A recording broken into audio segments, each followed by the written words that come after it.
Good evening, everyone, and welcome to tonight's event to celebrate Stylist's very first book, Life Lessons from Remarkable Women.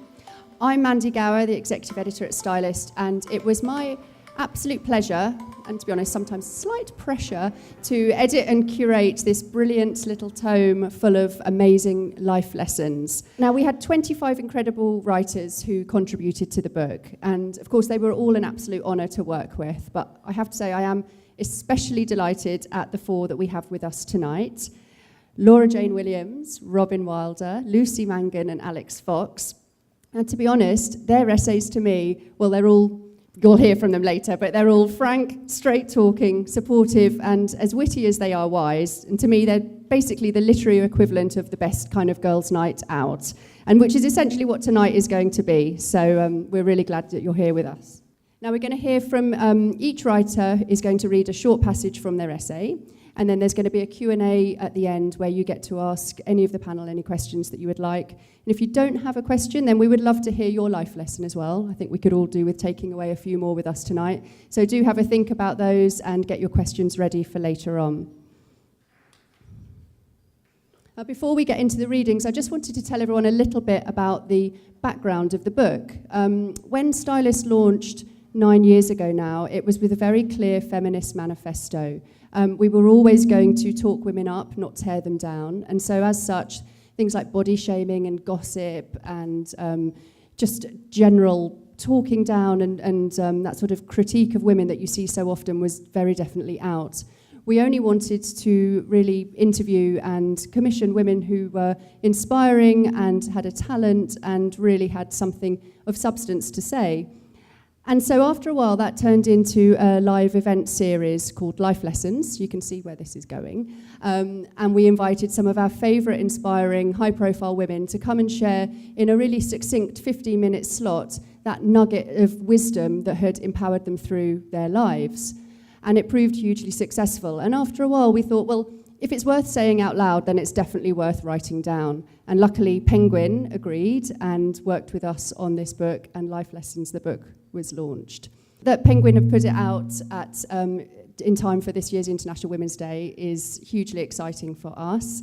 And at a time when hearing women's voices has never been more important, we are extremely proud to be bringing another 25 powerful voices to the conversation. So without further ado, let's hear from our writers. I'm going to start with Laura Jane Williams. Laura is a writer, journalist, and author. Her best-selling memoir, Becoming, was followed by the hugely successful Ice Cream for Breakfast. And as well as this, she runs writing workshops and is currently writing her third book and a TV show. Now, Laura's essay is called The Art of Loving Yourself, and it's an absolute winner. So, Laura, would you like to tell us a tiny bit about your essay beforehand, or would you like to go straight into reading it? Your passage? I'd just like to go straight into reading it. Is that all right? Yeah. Okay. Do you want to give me a round of applause? Yeah, okay. It's nerve-wracking speaking in front of an audience. Now I feel suitably confident. Okay. Fittingly, this is part of my essay of The Art of Loving Yourself.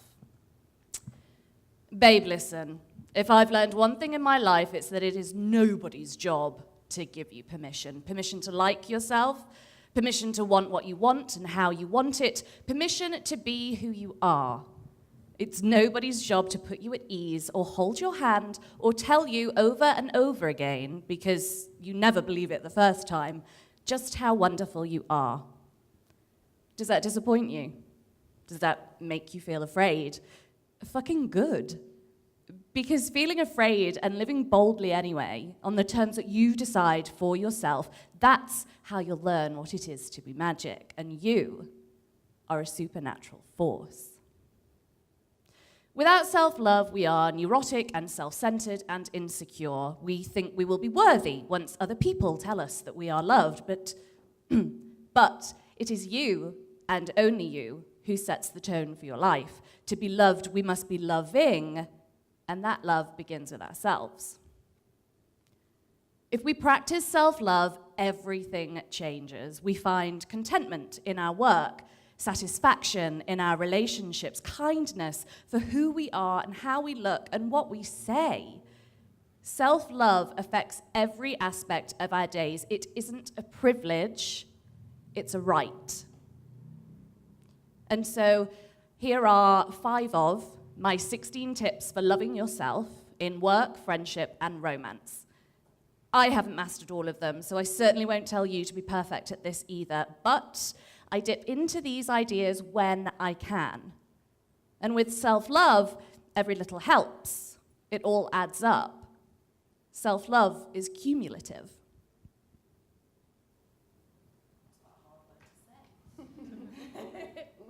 Number 1, self-love doesn't always have to be loving. Mostly, it simply has to be accepting. Self-love is an active practice, like choir rehearsal or religion. You have to keep showing up. Self-love is a verb. It is done in the doing. Your work won't ever be done. You are not a project to be finished. There is no final level. You can't win at liking yourself. You can only keep on with keeping on and lean into the journey of it. There is no perfect score. Thank God. 2, know you're worthy of your own time and energy. Anyone who was given a doll as a toddler learned at the youngest, most impressionable age to take care of something or someone else. Yes, it's lovely to take care of people, but we can't nourish others unless our own cup is full. When the plane crash lands, we have to fit our own oxygen mask before helping anyone else. We can't help others if we're dead. We can't champion anyone unless we're fulfilled by our own words of love and kindness and care. Self-love is the most radical act of kindness for others that there is. We look after each other better once we're looking after ourselves. 3, people love you when you love yourself. And by love, what I really mean is respect. People respect you and give you what you need and appreciate you when you do all of those things for yourself first. Your boss might need you to work late, but you've still got to eat a meal and take a walk for the fresh air. Your lover might be desperate to see you, but if you need a secret cinema trip for one, it's all right. Your friend might be FaceTiming, but just because you hear the phone ring, it doesn't always mean you have to answer it. Your own needs can come first. 4, and this links to boundaries. Boundaries, I know. Deciding what works for you and what doesn't, and then saying it out loud. Did you know you don't have to keep your heart or mind wide open for any dickhead in muddy boots to trample on it, all in the name of being giving and loving and likable?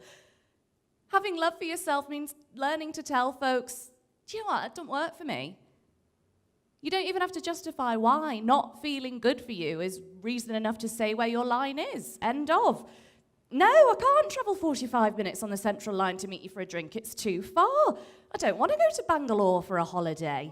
My foundation costs £45, so no, you can't borrow it. It's hard to set the rules, but others will know how to love you if you teach them how you love yourself.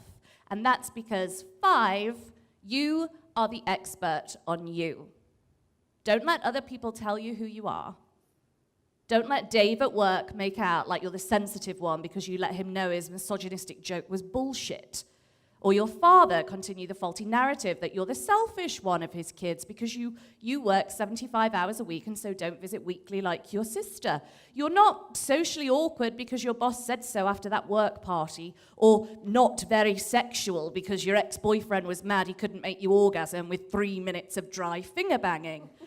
You get to say who you are. You get to decide that you're empowered or daring or funny or brave or witty or sexual. Nobody knows you better than you know yourself.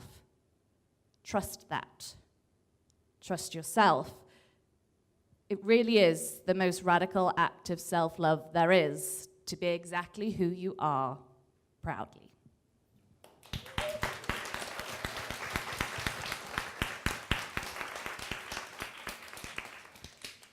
Thank you so much. That's absolutely brilliant. And the essay is packed full of even more amazing little snippets like that. And Dave from work can stick it. Robyn Wilder is a much in-demand freelance writer and journalist. She writes for broadsheets, websites, magazines. She has a weekly parenting column for The Pool.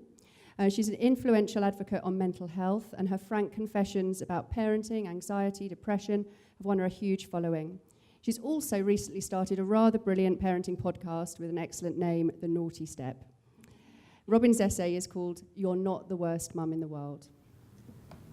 Can I take a quick picture for my Instagram stories, please? I'm just going to do it. Actually, it'll be a video. Does everyone consent? Okay, here I go. You people. Over here. I'm so sorry. I'll put a smiley face on your face. Thank you, sorry. I had to do that, and I didn't know when else I could do it. You've got to get that content, babes. Exactly. Okay.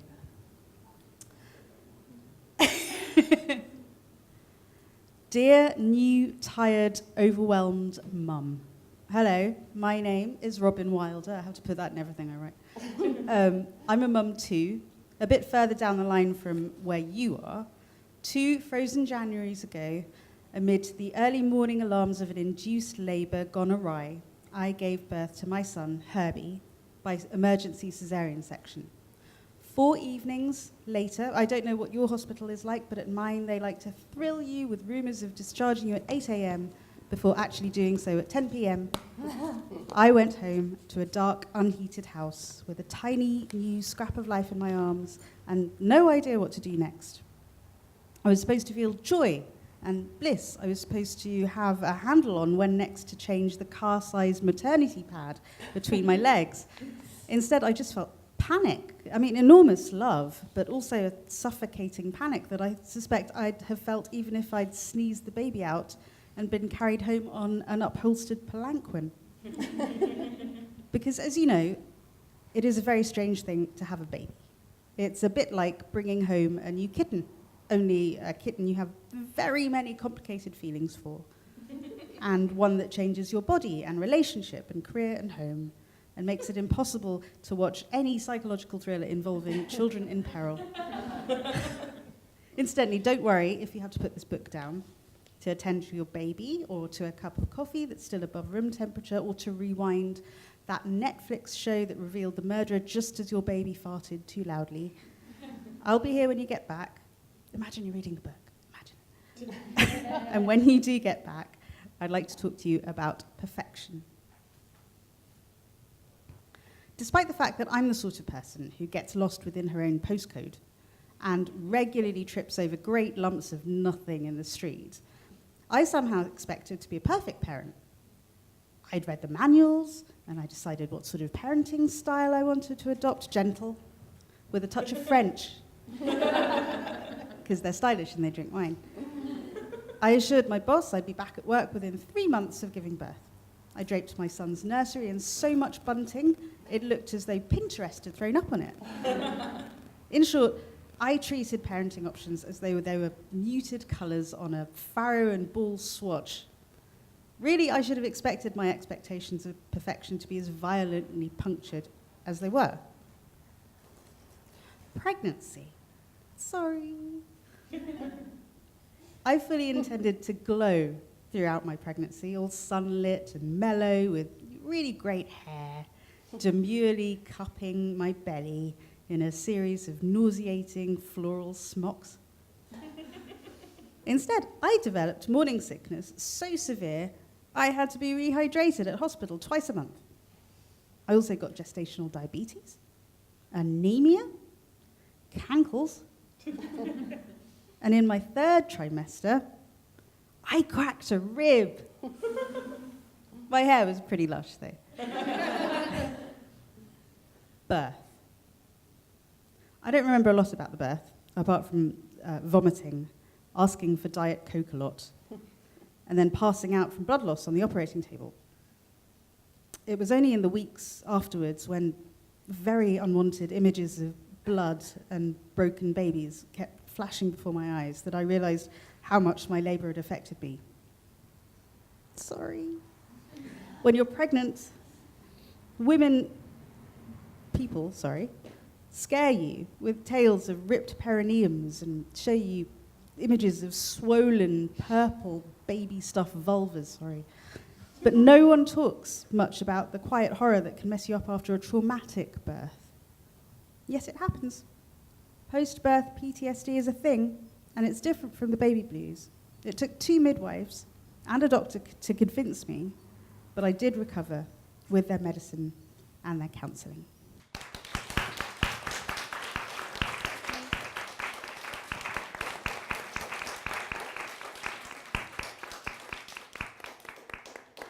Thank you so much, Robyn.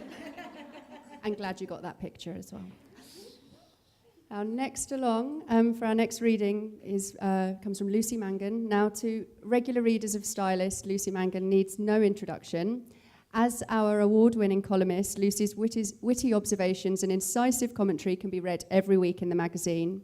She's also written 3 books and just published her 4th, titled Bookworm, which is a charming memoir of childhood reading. And I know Lucy in particular is going to absolutely love being here. We haven't actually mentioned how beautiful this bookshop is, all stocked full of female authors, and the music even earlier was all from female musicians as well. It's just such a beautiful space to be in. And I know, Lucy, the bookworm indeed, will be loving this especially. Yeah, I'm not bothering with this. I'm off. Although I don't think my book's here, but it's called Bookworm, so do go out and buy it if you fancy it. Oh, God love you. God love you. Right. Lucy, take it away. Your essay was entitled How to Live with Someone Without Killing Them. Yes. Important advice, listen hard. It's a subtle title. I hope you get the gist. So I'm starting a couple of pages in. We know that human beings are not designed to live in perfect harmony. Look at the world around you. Look at your family. Look at your friends. Can you point to anyone you've known longer than 10 minutes, anyone you care about, and say that you've never had a row with them? Why are we suddenly supposed to make an exception for one person? This is partners I'm talking about, and from my own experience, obviously male partners. I'm not sure how other people work it. I hope it's better. Why are we suddenly supposed to make an exception for one person, especially one who insists on laying his trousers along the wardrobe shelf instead of hanging them up like any normal person? Or who puts leftover sausage back in the fridge straight onto the rack, not even on a plate? Or who for the last 5 years has wanted to move the fridge next to the kettle so that it blocks the only window in the room, but means it'll get his milk into his tea 5 nanoseconds faster? I'm sorry, where was I? Not being designed to live in perfect harmony with another. Over the years, I'm sorry, I've recently had bronchitis, so I should be spluttering a lot through feminism. Phlegm is feminist now. Over the years, it has become clear that there's nothing wrong with my heart, my mind, my soul, or my marriage. It's simply absolutely, completely, and utterly normal to find living with someone periodically enraging. Sometimes for short periods, sometimes for long periods. Sometimes for long periods that join up and feel like they're never going to end. A friend of mine once, during one of the latter, used to daydream that her partner just stepped off a curb and was run over by a lorry. Sometimes he dies, sometimes it just puts him in hospital for a year and I have the house to myself. Depends what kind of day I'm having. Another used to comfort herself with the thought that hers might just be one of those men that just disappears one day and you never see them again. I mean, somehow I'll know he's safe, just gone off to start another life without telling me. It's all good. It's stories like these that make the myth crumble and enable you to carry out the necessary emotional recalibration to carry on with life as it is lived in reality. In real life, relationships diverge from the image of perfection we're brought up with. Freeing yourself from the expectation of perfection, it's like you said, is, I think, one of the greatest gifts a woman can give herself, especially in this day and age where galleries of carefully curated images are warping our views of what is achievable in ever more fields of endeavour. I wish I'd realised decades earlier that the world would not end if I was not the perfect student, the perfect daughter. Actually, then it might have done, because my mother is very tough. The perfect shape, the perfect law trainee, the perfect host, the perfect writer. I lost an incomputable amount of time and energy chasing impossible ideals instead of realising that good enough is, well, good enough. And in fact, that aiming for that usually allows you to perform better than aiming for perfection and constantly being consumed by guilt and anxiety when you fail at every turn. Be sustained by the knowledge that the perfect relationship does not exist. We're imperfect beings in an imperfect world. Happiness comes from a fair distribution of labour, to be sure, but also by not cleaving to a fiction and not getting spooked by reality. Explicable and inexplicable spousal rage is okay. Don't be afraid. Hold hard. It doesn't mean anything beyond the fact that you are both human. You'll be back to whatever your normal is in time.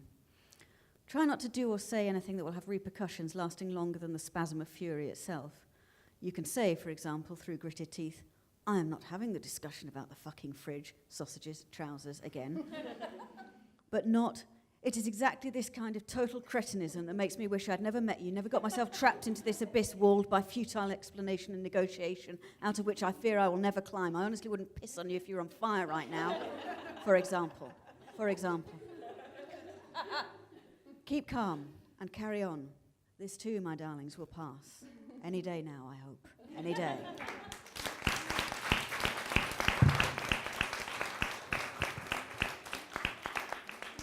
Thank you, Lucy. I think we're all in agreement about the sausages, I have to say.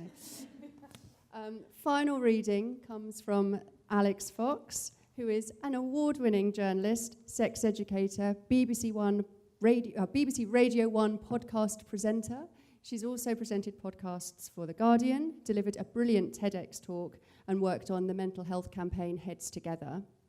Alix's essay is called 6 Things I've Learnt About Love. Hi, everybody. Thanks for that intro. It's nice to be here reading a small passage rather than just talking about other people's small passages, which I do a lot. I'm glad that squeaky noise has stopped as well, because it sounded like someone was riding a very small penny farthing in the corner, or doing a very thorough job of cleaning the windows. Needless to say, the squeaker's gone. My essay, to put this together, I have a list of everyone that I have ever kissed. And when this was written, it had 49 names on it. It's now got 53! Yeah! And the person who, Corinne, who got in contact with me to ask me to write for this book, I said, Corinne, I bet you that there is something I've learned from absolutely everybody I've locked lips with, whether it's for 3.2 nanoseconds or whether we considered sharing a surname. And she went, go on then, prove it. So I put all the names in a hat, I drew them out, and I'm going to read to you tonight what I've learned from 3 of them. So the first is number 28. It was as though he'd been concocted in a laboratory, specially grown in a petri dish to cater to my predilections. Tall as Rapunzel's tower, with entertaining stories longer than her hair. A knack for unearthing quirky knickknacks in second-hand shops, which he'd send me along with first-rate letters. Passionate and compassionate, laid back, yet lively, lovely. Number 28 reckoned I'd been custom blended to please his palate too. We were so excited to get together, so convinced we had all the makings of something marvellous. But then, meh. What we'd expected to be full-on fantastic was strangely flaccid. Sometimes a relationship can look perfect on paper, but when you try to fold it into that paper into an aeroplane, it simply doesn't fly.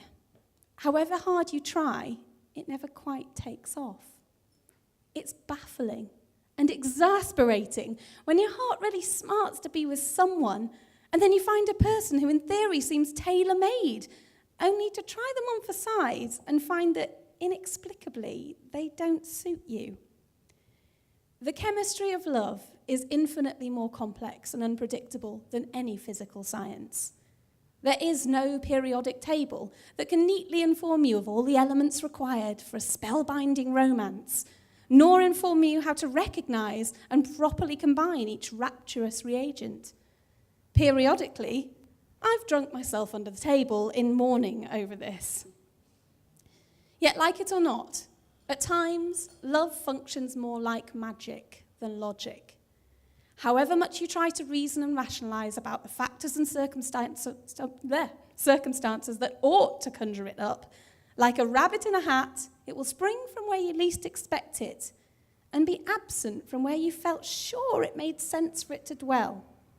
The best you can do is recognize and accept this absurd, infuriating, and disappointing as it is. Doggedly trying to force a connection rarely works. Carrying around an empty top hat seldom summons a rabbit. Indeed, holding on to an empty hat feels painfully like begging, so put it down. There are some of my exes I wish I could put down, quite frankly, like dogs. Moving on. Number 31. Number 31 purported to want to make my life plush, but he became a murderous pillow of a person. He was the lover who smothered. At first, I felt so spoiled by the extravagant gifts, the insistence on paying for dinners, the chivalry that stopped only a shade short of laying his coat over every puddle in my path.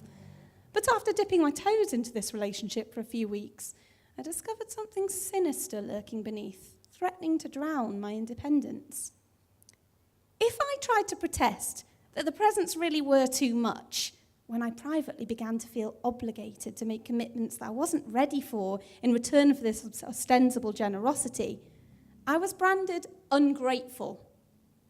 When I expressed that it was actually really important to me to support myself with my own cash, to choose and fund my own decisions, I was tersely told that I just needed to learn to accept assistance with more grace. By presenting his every action as kind, helpful, and benevolent, he made it ominously hard to say no without feeling guilty. It was sugar-coated control. I began to dread the apparent courtesy of his opening every door to usher me through, because I got the distinct sensation that he was thinking about locking them behind me. If what begins as looking after you morphs into an infantilizing refusal of you to do anything for yourself, if sweet favors start to feel force-fed, if an offer leaves you no option to decline, beware. This is something I call suffocating. Push the goddamn exit door yourself and run right through it. And finally, a slightly funnier one. Number 10. Oh, God. We'd been mates for eons. Although I'd always admired his floral language, which made other people's chat seem like wilting forecourt carnations, and his unfathomable ability to somehow wear a floaty kimono and jeans without looking like an utter knob satchel. That night, the red wine shoved us both just hard enough to shunt friendship into sexual fascination. Despite his beauty, he hadn't been touched in too long. The mood was intense, theatrical, promising poetry. Showing off, I went down on him, taking him back deeply in my throat, looking him dead in the eye. And he came so hard within 30 seconds that ejaculate spurted up inside my nasal cavity and shot forcefully out of both my nostrils. This, my friends, this is a thing that can happen. This is a devastatingly daft, excruciatingly slapstick, ego-exterminatingly funny thing that can happen. So now you know, as does my nose. Thank you.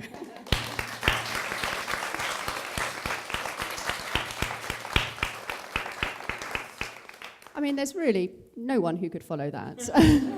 Thank you so much, all of you, for your readings, but also for your fantastic essays and your beautiful way with words that tell so many stories in such short passages. So thank you. Let's give them all a round of applause once again.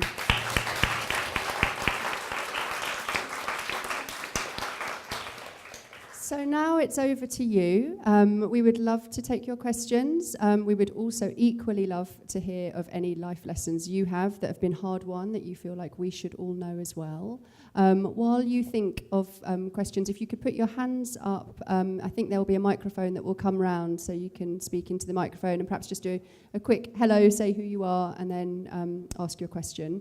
While you ready yourself for that, I've got one that I'd love to ask. To any of you, really, has there ever been a time when you've been spectacularly bad at taking advice? You've all given out some brilliant advice in your essays, but has there ever been a time when you just look back and go, what was I thinking? Why didn't I take up that piece of, that nugget of wisdom from someone? I mean, my middle name, aside from being Jane, is doesn't take advice. And I lived in Bali for a bit when I was writing my first book and went to get my birth chart read. And as he explained my personality to me, that I know that 4 glasses of wine can give me a headache, that 3's my limit, but I will always have the 4th just to make sure. And, I've always said, you can tell me that the hob is hot, but until I've touched it and burnt myself and turned around and gone, it's hot, I just don't listen. But that's how I learn. And that has been a lesson of self-love for me. Is like, I'm not going to beat myself up that I'm bad at taking advice.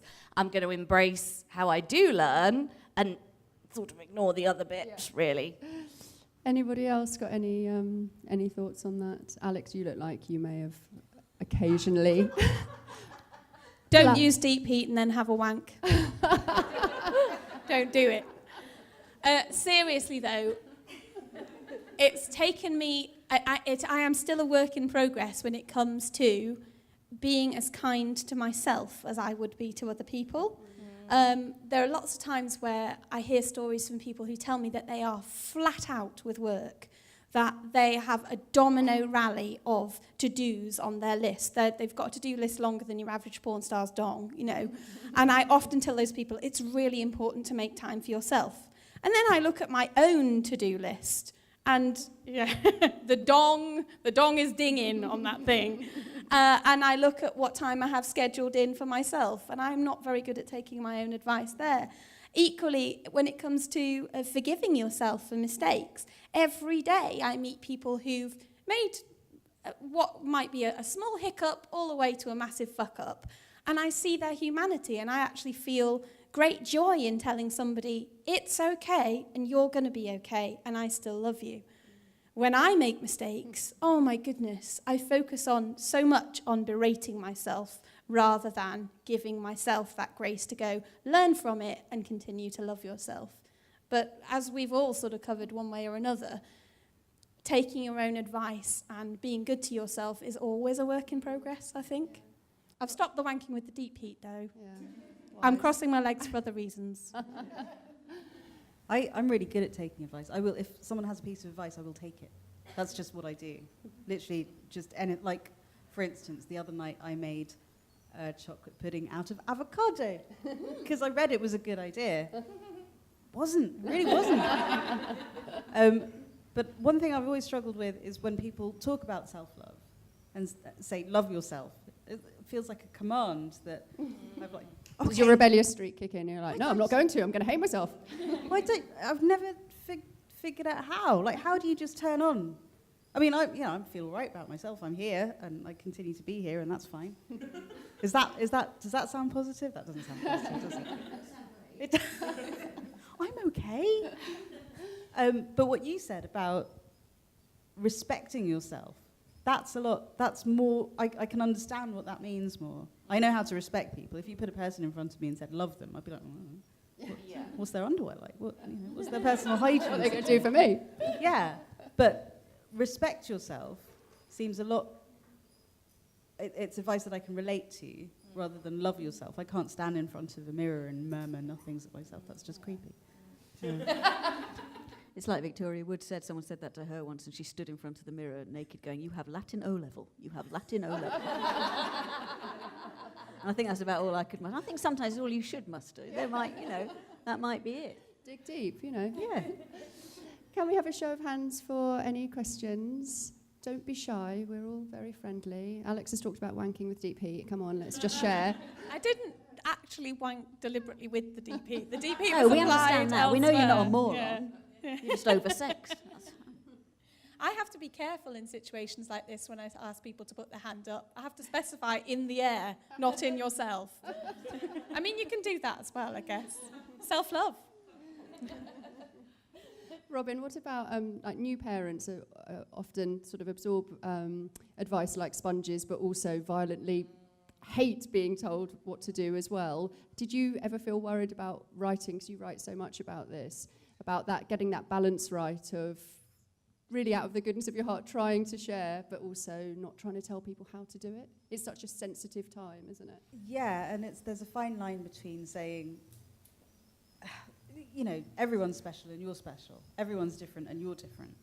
I think just, I mean, I have no advice. I don't. But isn't it often about there are sharing rather nappies than in that bag Yeah. that I've got in there? I don't have a child with me, so you know, I'm not a shining example. My main advice is just to trust yourself, because what I've gone through is basically making decisions for myself and having other people question them. And at the end of the day, if you're doing what feels right for you and your kid, it really is a squeaky noise, isn't it? Yeah, I've only just noticed it now. Then, you know, take advice where you want to, but if others are making you feel worse about a thing that feels right and natural and your child is happy with it, then that's my advice. I don't give specific advice, apart from recently I said wear a V-neck when you're breastfeeding. Some people said no. That's fair enough. I think advice can be quite a dangerous game. Like, what I do is just share my story. And it's like, I'm not asking for your opinion on it. I don't care what you think. And I'm not telling you this is the best way to do it. It's just, here's me. And I hope that that's an invitation for you to be you. And, you know, I'll do it if you do it, sort of thing. And I think that demonstrates, and when I talk about, you know, self-love being the most generous thing that you can do for others, it's that, like, I'm going to totally bastardize this quote now. You have to be brave with your life so that other people can be brave with theirs. And so if we all just show up, you know, you almost like don't need advice. It's just permission to be who you are. I think the pathological self-confidence of agony aunts is a understated phenomenon. I mean, how do you set yourself? It's all right once you've been at it for years and you have actually learned something. I think by the end you'll probably qualify. But imagine setting yourself up as an agony aunt and actually saying, well, this is what you should do, and this is what you should do. And I remember I went for lunch once with you'd be too young, I was almost too young to have heard of her, but with Anna Rayburn, who was the agony aunt of agony aunts back in the day. And it was like being blasted with certainty. I mean, she was absolutely lovely, but you know, you feel like if you hadn't gone away sorted, there really was something wrong with you, something deep-seated. Right, chop, chop, chop. And I think that age of certainty's maybe gone, which I can only sort of really feel is a demoralising but good thing overall. Yeah, that's what sort of feels is more powerful, I guess, about the movement, if you want to call it that, at the moment, which is, as you say, sharing experiences, sharing your testimony of a situation and giving your take on something and inviting other people into it, rather than, as you say, dictating that this is how something should be. Are there any women at the moment whose voices you're finding particularly inspiring or empowering, or that you're loving to hear? I've got a shout out. Beyond the other women Please, here, obviously. The Slumflower. Does anyone read the Slum? Chitty. Chitty is so amazing. She's fun. Check her out. She's massive on Twitter. She's got a book coming out in September. I actually know Chitty because she happened to be walking down this road, in fact, just around the corner. She was wearing this vibrant Technicolor outfit, but it was less how colourful she looked, and there was more colour to the way she walked. She was just radiating happiness, bouncing down the street. And I had to go and tell her how incredible she looked. And it turned into a mutual appreciation, enthusing session about nails and hair and general bubbliness. And then I looked her up online, and she's a lot younger than me, for a younger person, incredibly astute at cutting through the bullshit and getting to the gold. I really recommend her voice. She's also of black origin, and I've learned a lot about other people's experiences by listening to hers, and I hope broadened the scope of the advice that I give to people. So yeah, check. She's my recommendation. Thank you. Is she? Yes. Oh yes. Yeah. Come back tomorrow. Anyone else any opinions or experiences, or even someone in your own life whose life lesson, if you like, has really shaped or influenced you? My cleaner. Oh.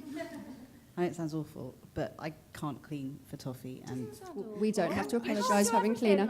Oh, I can't do anything. But I have a lady. Oh my God, I'm my mum, or a psychic. A lady Her name's Becky Firth, and she comes and cleans my house once a week. And she also recently stepped in and looked after my kids for 2.5 weeks, just cancelled all her jobs and came and looked after them. They love her.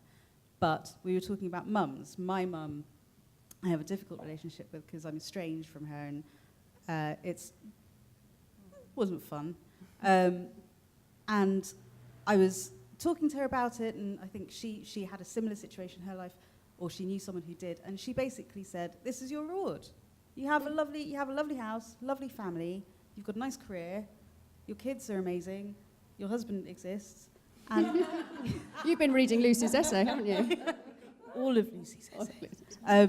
But she basically said, you know, you're not suffering from what you have. You have nice stuff because you deserve it. Don't always have the kind of attitude that you've got to withstand everything. You withstand things through life, and I don't know, you can start to feel a bit beleaguered. But once you look around at the things that you've worked hard for and have, that's when you can feel like, no, I deserve to feel okay about this. Yeah. I'm not very good at emotional talk, so. That's lovely. Thank you. I was simply going to add, like, we're all going to die. Might as well have fun while we're here. Like, let's just have a lovely time. You, Laura, you were commissioned to write your life lesson, and you did a very sneaky thing by cramming in, well over 16, because it's 16 points, and there's so many different lessons in there. I was asked for 17. Oh, 17. So there's a wealth of wisdom in your essay alone. Where did you learn that from? Who has shaped you? Where did you get on that road to sort of self-discovery, if you like? Oh, we said self-discovery. I know, we said self-love, I'm going Journey. for it. Yeah. It's funny, I get asked that question quite a lot, and I do some writing coaching, and probably 70% of writing coaching is actually confidence coach. I've actually thought about training to be a life coach, and I can't do it. I absorb other people's emotions. I don't reckon I know I've got all the answers, but I know I've worked really, really, really hard to like myself. And has anyone done Gretchen Rubin's personality tendencies? We're all one of 4 personality tendencies. I'm a rebel. I don't want to do what you tell me to do, and I don't even want to do what I'll tell myself to do. So being a rebel, it feels... Robyn and I'll do it, won't we? You can count on us. Got equilibrium on the panel here, yeah. And I think as a rebel, I just was aware really early on that, like, nobody's going to invite me to sit at the table, build your own, and I'll celebrate you if you build your own table. It's just, I was bullied at school. I had, conveniently, that book is on sale. My high school sweetheart left me and married my best friend in my early 20s. I got a book deal out of it. It's fine. And yeah, everything is copy. And so for ages I didn't like myself, and I felt like I was surrounded by other people who didn't really like me either. And I can't say, self-love is a practice. Self-love, it's done in the doing. I've just been at the gym, walking around in my underwear, getting ready, thinking, oh my God, is my body to this? Is my makeup to that? Oh, can you see that I've got this? And you literally just have to make a decision to go, well, so what if I am all those things? I'm all right anyway. Which is really, there's no succinct, oh, by the way, here's the secret to self-love for the rest of all your life. It's just sharing and finding other people who share. And yeah, there's so much forgiveness in self-love and self-care, I think. Does that make sense? It's continual self-forgiveness. What motivates you? And if I woke up tomorrow morning feeling, self-love and lack of guilt or whatever disappeared, what would nothing would get me out of bed in the morning. No, He's moved the fridge. Yeah. That would get me out. Bring me my knife. I do think I've got a really low tolerance for my own dissatisfaction. So if I'm in bed and I'm cold, I aren't going to lay there and be cold. I'm getting up, I'm making a hot water bottle, I'm putting some socks on, I'm going to be warm. If I need a wee, I'm getting up for a wee. And that just extends to, you know, I'm not going to watch other people write books, I'm going to do it myself. Because the alternative is to be miserable, and I'm not here for that. Do you know what? That's actually really good life advice. Yeah. Treat life like you really need a wee Yeah. all the time. Get it done. Get on with It's it. going to be me out of bed. That uncomfortable. gets me out of bed. You're going to be cold. You're going to have to do it eventually anyway. So just get up, get it done. Piss all over it, my friend. We can all relate to that. Now, does anyone feel brave enough to ask a question? Does anyone have a question? I'm not sure how we're doing for time. We have a question at the back. Fantastic. How do you love yourself but still improve yourself? Ooh, good question. That's basically what I meant, you know, not instead of just, yeah, what? Well, it's a respect thing. I think that, you know, I have recently started going back to the gym and, deadlift. And, you know, I've got a really big bum, so I do not deserve to be able to deadlift as much as I can do because I'm not trained for it. But, you know, 50 kg, all right, let's do it.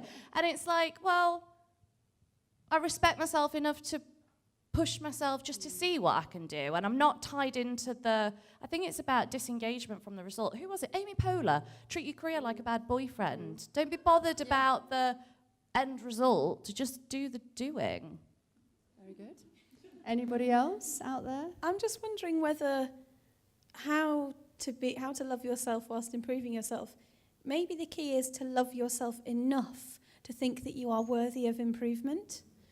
I have days when I think, oh my God, I'm never going to go do all these things. I'm not capable of fulfilling my own personal wish list.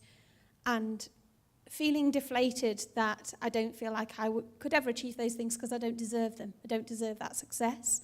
My best days are when I credit myself with going, okay, you are at the bottom of this task list now. There's a lot to do, but you deserve to give this a shot. Or you deserve to learn these things. You deserve to have these experiences. So for me, self-love and self-improvement go hand in hand. And I think it can become a real joy. Not all the time. Sometimes it's fucking horrible. But sometimes when you realise that the work that you put in to loving yourself and improving yourself is in itself a wonderful thing that you enjoy and that makes you feel great, though that to me has been a real amazing realisation, that I can feel good while I'm doing it, not just when I get there. And it kind of comes back to what I think a couple of you have said already. It's thinking of yourself as you would a friend, isn't it? You'd always want more for them. You'd always want better, even if you think they're the most perfect thing, or a child or whatever. It's always having that expectation or that hope that they could flourish even more. I'm getting the lingo now, aren't I? Yeah. I think in when you're thinking about it, for me, when you're thinking about it, that's a good way to go. In the daily practice of it, I have to be a lot more harsh with myself. I have a toddler, and so I just treat my life, the things that I want to do, I treat as though it's my toddler going about his day. So like I'm like, should I write that thing I want to write? And instead of sort of sitting down and talking to myself about it, I just have to guide myself out of the room like I would my toddler. Like, no, you're not a cat. No, you're not. Mummy's not going to sing that song. No, you're not old MacDonald. No, let's go. You've got to go and have your cereal. You know, you've got to go and write your book. Don't give me any of this bullshit. That's what I have to do. And also being a parent, especially with small children, you have to sort of distill your time down into... You don't have time for your own bullshit. You can't go, well, I'll just sit here and have a latte and think about my life. You can't. There's no such thing as a latte or thinking. You have to sort of just get on with it. And like, I don't go, shall I watch this ghost program? No, I don't have time to sit and watch a stupid program about things that don't exist. I'm going to sit down and make time and watch The Revenant because I only have time for quality things now. I guess on the flip, I would say as well, my life lesson perhaps would be that you don't just get one crack at everything. I think it's really easy these days to feel like you've got one chance and that's it. And oh shit, you've missed your moment, bad luck. You know, if you're not right there on it at that precise moment. And certainly hearing you talk about being a new parent, I know from my own experience, but it's applicable whether you have kids or not. There is not just one boat and then you've missed the boat. And I think it's easy to feel that that's not the case these days. And you are hugely motivated, and lots of women are, and that's amazing. But it's also okay sometimes to go, do you know what, I'm going to just let this one sail past and see what happens, and there will be another one along. Would you? You're all nodding. I'm guessing you agree. Well, yeah, it's with a parent simile, you're not going to throw your kid in a bin because he wet his nappy. No. I mean, I'm not. And I haven't. Yet. No matter what anybody says. I think, we've got a hand. Lovely. So talking about, we can hear you. We can hear you. We can hear you. So talking about being a parent, I've got 3 daughters, and I think whilst it's still a difficult time to bring girls up, it's kind of an amazing time because there's so much conversation and there's brilliant books to read, there's brilliant examples everywhere to talk about. So I'm intrigued by what your life lessons are for the boys, for the men, your life lessons for remarkable men and rebel boys, so that we all kind of rise together. What would be the one piece of advice you'd want to give them? That's a really excellent question. Would anyone in particular like to take that? Certainly, someone in the office. While they're thinking, I'll just say someone in the office the other day was saying, "Oh, my daughter was so pleased with the book, Amazing Women in Whatever, and then she's been given this book, Brilliant Women Who Do This, and Rebel Girls, etc." And her son just piped up really quietly, "Mummy, can I have the boys, Amazing Men in History?" And she was like, "Son, we'll talk about this another time." But isn't that great? If that can be the feeling that, why don't they? So anyway. Lucy, I feel like you've got something. I've got a 6-year-old boy, and I think the most you can do with them, or the best thing maybe to do with them at that age, is actually just to let them be themselves and never, because even at that age, if you leave them alone enough, they do want to just play with sparkly things and wear pink and do all those girly things. If you don't tell them otherwise, they'll go for a lot longer before they realise there's actually all these rules to being a boy, just like you would want it for a girl. And actually, its upbringing is very similar in that way. And the things you want for any child is for them to be themselves, and just stay back. And I subtly change his stories if I see something troublesome coming up. I've got no compunction about changing he to a she if it makes no difference, or makes a positive difference, and vice versa. Because I don't want. I hate that. I had a real problem. I had a play date, and not a real problem. But play date came round, and they are a problem. I've got a feeling that all of these mums might have different definition as play date to me. Well, we got the deep heat out, right? And we sent the kids off, and the dad came round, and my boy Alexander. It was a girl came around, and Alexander got my lipstick out and put it on himself and said, look. And the dad came swooping in, going, "Boys don't wear lipstick." Like this, and I was like, my boy does, because it's just like face painting. If you don't bring your adult rubbish to it, it's just face painting. Fuck off out my house. Crossed another one off the play date. No friends for you, son, sorry. We're too liberal. I think that's a really beautiful and important question, and I don't have the answer, but I have been exploring that within my own mind myself. I spent a very long time single. Last year, got into a relationship with a man who, on paper, 6'4" Italian neuroscientist who cooked. Everybody was thrilled for me. I was thrilled for myself. And I could tell you the day I fell in love with him. I could tell you the day that I fell out of love with him. We broke up, and for a long time, I've always said that I wanted to parent on my own, and I wanted to adopt, and there was a lot of discussion about money in my last relationship, and I find myself, I've probably read about 12 books already this year in research for a book, circling this idea of like the independent woman, and I certainly have inhabited that space of like, I don't need no man, I got my own money, I'm gonna have a baby on my own, I'm gonna talk American when I want. And a friend of mine actually, she is a stepmother, more or less, and her bloke, after all the Me Too stuff, he cried to her, and he has a little boy of his own, he's 8 years old, and he was like, I don't know how to be a man, and I do not know what I should be doing differently with my son and what that means about him becoming a man. And it was a real moment for me of like, I had been inhabiting this, you know, I was Beyonce, and then suddenly, well, God, that doesn't fit in with what I talk about self-care and kindness and humanity and loving other people. There's this whole, you know, gender's not a thing. There's a whole sex that I've just written off and gone, not bothered. And it's not right. And I don't know what the answer is, but I know that we need to be asking the question. So I salute you. The whole thing is, it's not, and men need to be reassured if they are getting worried, and the worried ones have so much less to worry about than the ones that aren't worried. But what can you do? It's very easy, you know. You have to just reassure them. You know, just don't be a dick. It's fine if you're treating women like people. It's fine. And if you fancy them and ask them out when you're not interviewing them for a job, that's fine. Yeah. You know it. You know your good mates know it. But if you could also just expend a little of that energy in challenging the dicks so that we don't always have to, that would be super duper. Yeah. But that's all we're asking for, and that's all the Me Too moment is really. It's just asking for nobody to... I keep saying this to my husband, who gets very...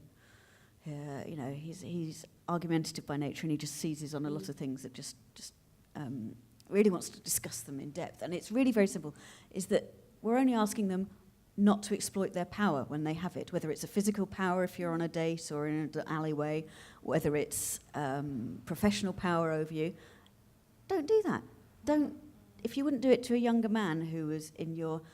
Don't do it to another person because she's got a vagina. And, you know, fewer men than I thought get that, but most of them do. And that's all we've got to keep saying, and that's what I will try and, sorry, just to bring it back to your question, that's what I will, as my child gets older, I will try to say, there'll be no problem as long as you respect everyone equally. There will be no problem in your entire life, and you'll probably even get laid more. Well, on that note, I'm sorry, I think we are pretty close to running out of time. We could clearly talk all night, but we have to leave it there. I would just like to say a thank you to Laura Jane, Robyn, Lucy and Alix. Could you give them all a massive round of applause?